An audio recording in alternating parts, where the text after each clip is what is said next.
I can remember back in what we would call the hippie days, and we were all on a march or parade to try and save the earth.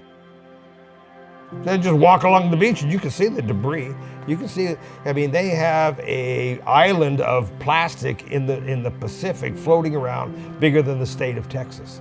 And there's nothing we can do. It's harming sea life and everything else. There's actually ships out there that are working out programs where they can start harvesting that plastic. Well, that'll be great.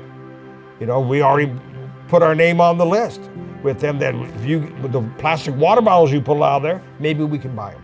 Maybe we can help too. People are often ask me like, well, what happens when there are no more water bottles? Like, it would be bad. And I was like, that's the goal. That's what we want to happen. Like, we would love for them to be no more water bottles. The geotextile industry is fairly new, and it came along when they were taking plastic water bottles or sometimes even petroleum and producing a fabric that's known as a geotextile. Everything we make is made 100% out of recycled plastic water bottles and recycled natural fibers.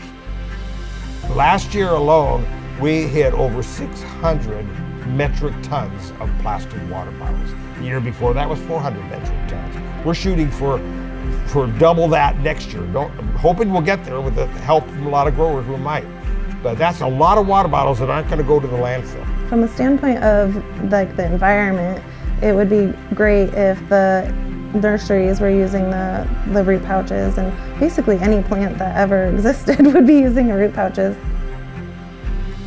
Every time we make a fabric root pouch bag, the product we used as raw material was a water bottle that was already unearthed, already used by a consumer, and was already thrown away. And so it was 100% destined for a landfill somewhere, or an ocean, or somewhere where it doesn't belong. We know everything that went into that fabric itself. We know there's no toxins leaching into the root structure. We know where that came from. It wasn't a bleach bottle that made it, it was a plastic water bottle. You know, it's not some raw petroleum that made that. It was a plastic water bottle that was once FDA approved. It was clean and pure for human consumption. We melted it back to the original state and made our fabric out of it.